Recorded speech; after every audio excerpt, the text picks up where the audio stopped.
What's up, you guys? James Strickland here. Welcome to, I guess, week 1 after Boss of Bosses 6. Feeling pretty good, pretty rested. This is about a week and a half or so. This is the Wednesday, 2 weeks after Boss of Bosses.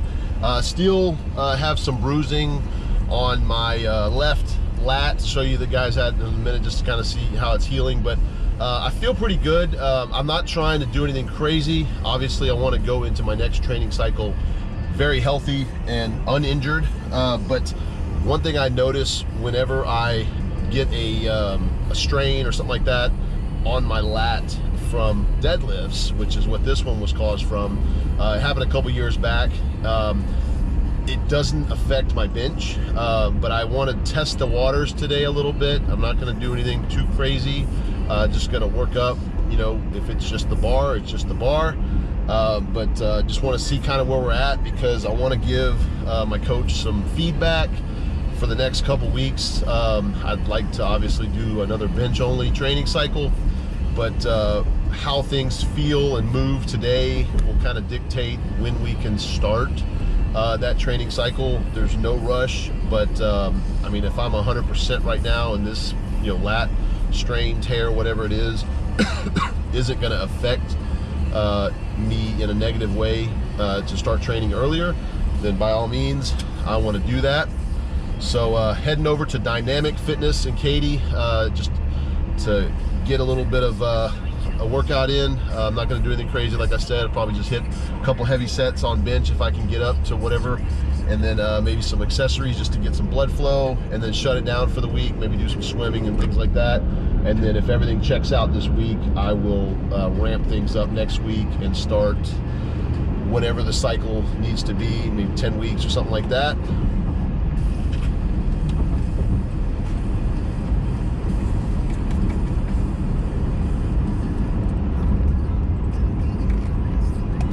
Take my pre-workout real quick. Give myself about 10-15 minutes for that to take effect. Take a scoop of Rage and a scoop of Fury from Animal. Really good stuff. Get you going. Not going to crash from it later. But I'm going to go ahead and drive to the gym. Pay attention to my driving. I always advocate safe driving. Fast is okay, just be safe. But I will see you guys here. We have been, it's time to shut it down. We have been, it's time to shut it down. We have been, it's time to shut it down. Wolfie constantly gotta stop me from getting out of hand and spitting some shit that isn't fitting in with the Brent, and some shit that'll get us black for the band, and burning bridges down before we even made it to land. But fuck it, sorry Wolfie. Alright, man? Hey James, what's up, man? Time to get back at it. Hit some bench today. See what happens. Oh man. See what happens.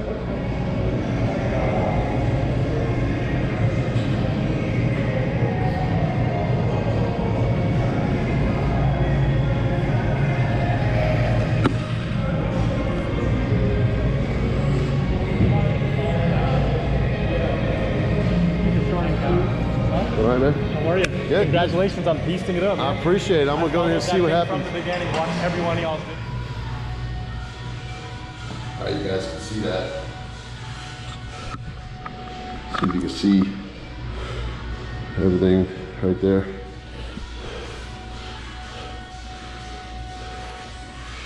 But we'll see how it feels.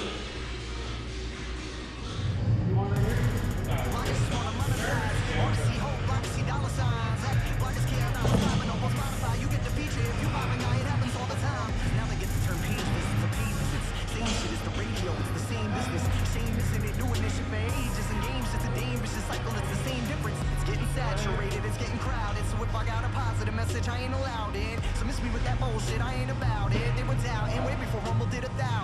What they gon' say when we do a milli now? I might hack your fucking blog and burn your labels building down. I'm playing, I'm being silly now. Kyle's giving dirty looks, think he's gonna kill me now. But don't cut me up yet, homie, y'all know it's war now. We used to knock at your door, now we kicking your door down. We used to ask you to listen, now I'm grabbing your fucking ear, screaming into it loud as I can so you can fucking hear. But I ain't wishing, I'm busting my fucking ass for it. I ain't bitching, I asked for it. On a crash course, I ain't tripping no passport. If you don't wanna listen, just fast forward. Sorry, I'm not sorry.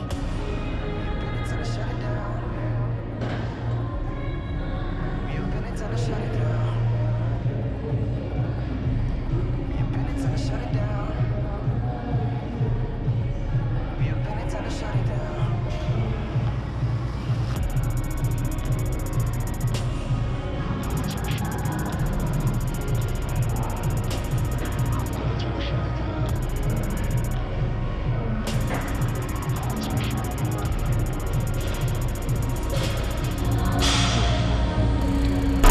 Alright, so we're going to see how everything feels. We're going to start with the bar.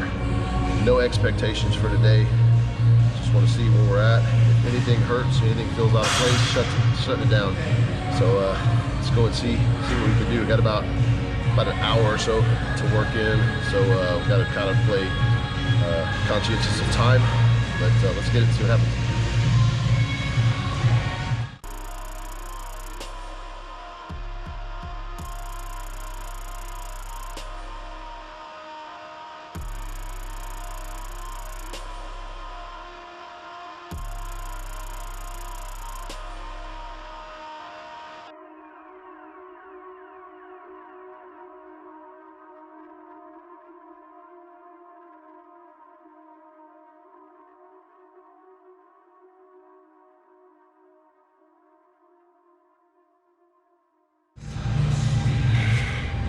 All right, 405. It's a good sign.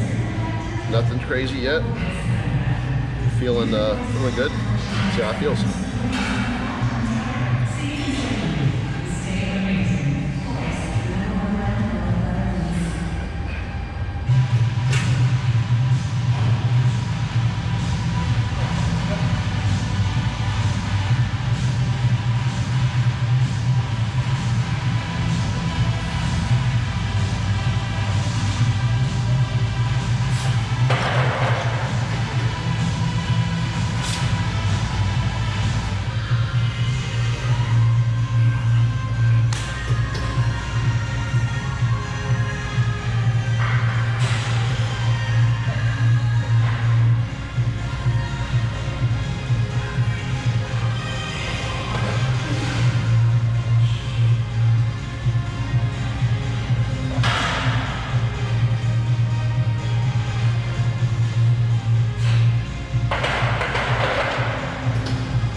All right,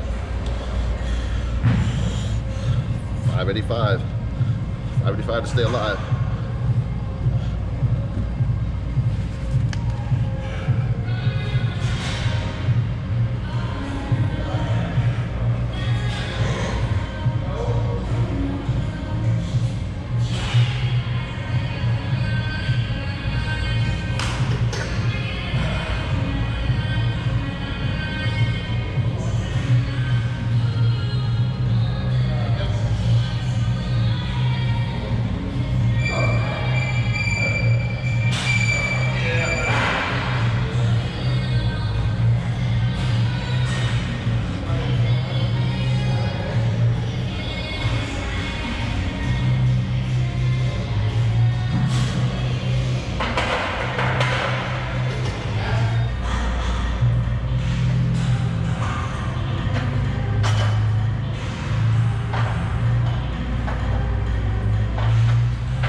bit more of a touch and go than I would like, but post-lat tear, I think that sets me up nicely for a bench-only cycle. So stay tuned. 700, here we go.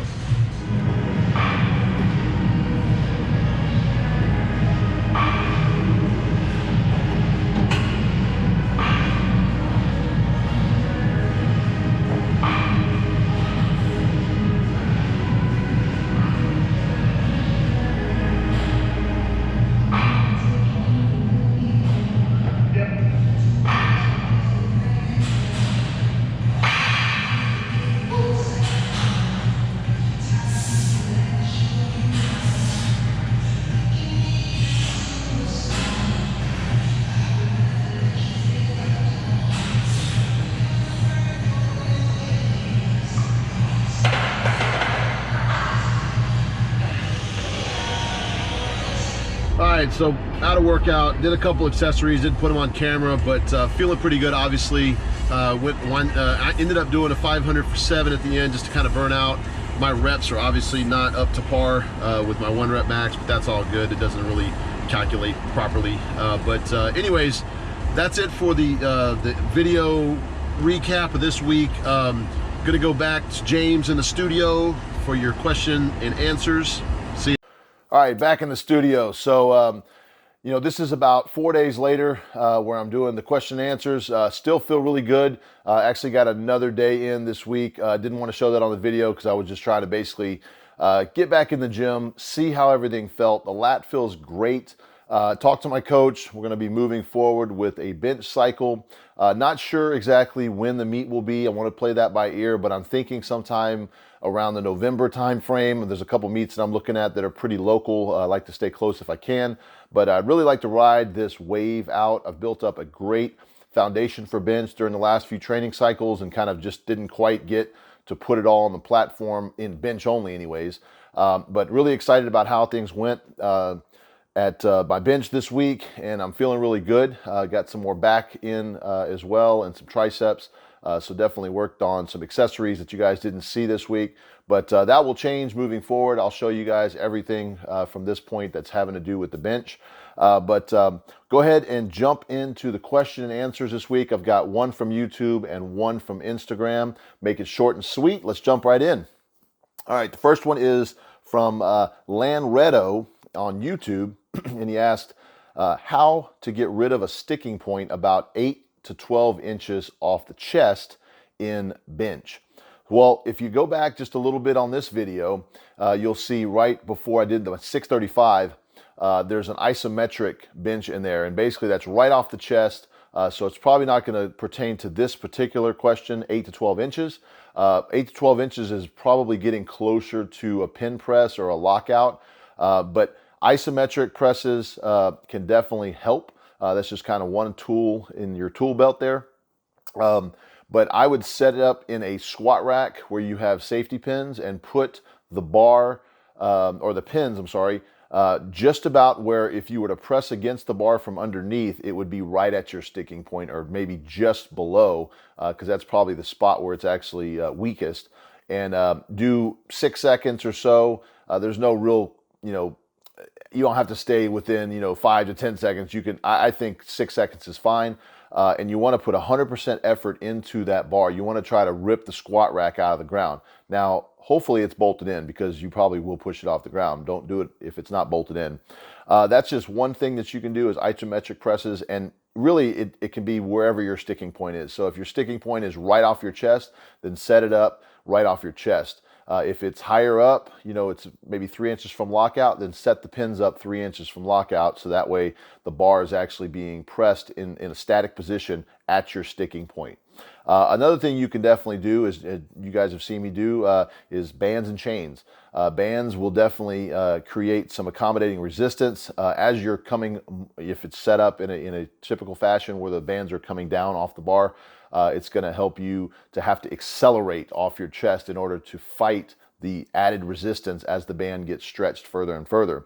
Another thing you can do is chains, and chains works very similar. It's more of an absolute weight, so you know exactly how much. You can kind of measure it a little bit better. And the chains, as they leave the floor, they're going to, or as they basically load back onto the bar after coming down on your chest, it's going to add a little bit more weight. So you're actually going to be overloading your lockout a little bit more. But you also have to be very explosive with chains, just like bands, because you will get stapled, and it's not fun. But don't start with a heavy weight. Do something that's pretty moderate. Get used to the movement and slowly add up. As with any new accessory that you're going to add in, don't just dive right into the biggest weight you can possibly do. It's a good way to hurt yourself. But that's probably the biggest thing. Obviously, you want to work on your back. Back is just a must no matter what you're doing with bench. I throw back in, as you guys see, upwards of 4 times a week with the upper back, and at least once with lower back, not including deadlifts. So like seated rows and things like that for lower back. Upper back being seal rows, any variant of row for the most part. It could be dumbbell, barbell, lat pull downs, things like that. But those are great things to get rid of a sticking point. The biggest thing of getting rid of a sticking point is knowing that you have one. A lot of people just don't realize that they're sticking somewhere. And if you watch videos, you'll notice there's a clear spot where you'll be sticking if you have one. I noticed one the last couple training cycles, and we fought it and we got rid of it. Obviously, as you get heavier, those sticking points can move around. It can be right off your chest on one training cycle and no closer to lockout the next training cycle. That's just, the closer it is to your chest, it's more back and pec work. The closer it is to your lockout, it's more tricep work. All right, moving on. I've got a little bit of a longer one here. It's from Ronan_AJ_ over at IG, and he asks, pretty complicated question here. How do we build self-esteem and self-discipline? And so instead of kind of going over it over and over again, I'm going to just read my response to him, because I think I put it down pretty clear. So I'll just go ahead and read off exactly what I told him, and I think this applies in all areas. This is probably the best advice that I can give. I'm not an expert in this field, but in my own life, this is what I do. So the biggest thing to know is it won't happen overnight. It won't happen quickly. You're not going to build self-esteem or self-discipline overnight. It's a skill that's learned. You have to hone in on it. You almost have to experience it just to know how to really apply it to yourself. But you want to define your goals clearly. You want to write them down. You want to keep them in front of you. For example, in my case, I write my goals down on my calendar that I share with my family, so I know what events are going on in our lives, kind of keeps track of everybody's stuff. I also have them as a screenshot or a screensaver on my phone. So anytime I swipe and I open my phone, my goals are right there. It says it right there behind all my icons and everything, so I can see it. And even if I'm not noticeably seeing it, it's in my subconscious. My subconscious sees it, and it ingrains it into me of what my actual goals are. I don't have to be reminded every day if my subconscious is keeping track of it. The next thing you'll want to do is create some steps that will move you in the right direction every single day. Do not look at the bigger picture every day. Focus on what you can do today and let tomorrow take care of itself. You will always run into obstacles. Do you believe to develop a plan to deal with them? Sorry, I wrote that down wrong. Basically, you're going to want to develop a plan to deal with those problems now and those obstacles. So that when you do run into them, you're going to be well prepared. You don't want to be blindsided by the things that you can probably kind of arrange for. You need to define your priorities. You only have so many hours in the day. You need to choose your priorities wisely. Everything else has got to go. You don't have time to do every single thing that you want to do. It's just not possible unless you're just very simple, and that could be you. But I think most people, we have a lot of stuff that we want to do. We want to do very, very well. A lot of you guys that follow me are very much like me. We're very much go-getters and very outgoing, and we're going to chase every single thing that we can possibly get our hands on and want to be the best at. That you just can't do it with everything. You got to hone in on one or two things at a time and be your very best at those. Be sure to focus on the journey. The journey is huge. You need to find fun in everything you can. This will make it enjoyable and something to look forward to. I don't know what else I can add to that. That is kind of, in a nutshell, what I would like to say to everybody who asks me questions, not just about self-esteem or self-discipline, and that's more along the lines of self-discipline, but self-esteem is kind of one of those things where you're going to have, and everybody's a little bit different. I happen to come from a background with a family life and being raised where self-esteem was kind of ingrained in me. I could do anything. You can do what you need to do. You can do what you want to do. You have the tools that you need, and if you don't, go and get them. But I know in this world we have not so similar backgrounds, and so you could be very well coming from a family situation where your father, your mother, or whoever it is beat you down emotionally, physically, and you just feel like you can't do anything, and you're coming out of that, and it's a rough stage. My biggest thing is to surround yourself with people that are edifying you, that are always they're not putting you down. They're actually lifting you up. They're encouraging you. They're giving you the tools that you need mentally, physically, emotionally, spiritually, whatever it is.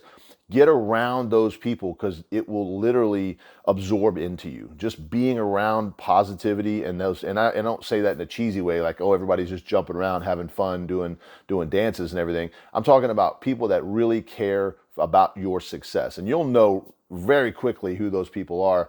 And those are the people you want to get close to. Those are the people that you want to make sure that you work out with. You're not going and working out with the guy who's late all the time, who's never there, who calls you, names when you miss your lift, who's always, there's a difference between, positive reinforcement and actual negative reinforcement. I'm not saying that, you miss a lift and somebody starts, cussing at you, that's necessarily a bad thing. You might respond well to that, but you'll know if you respond well to certain things, and that's what you need to hone in on. But, I won't dwell on that too much. If you guys have questions, like I said, I am not an expert in these fields. I know what works for me. I'm just trying to convey my journey to you guys and what has worked for me. Obviously, there's something unique about me that's allowed me to do what I do. I don't think that I'm anything special because of that or better than anybody. I just want to share whatever I can. Maybe there's a certain word that I say during a video, or maybe a certain question and answer that you listen to that just changes something about how you perceive whatever you're going through, and it might change the whole aspect of what you're doing.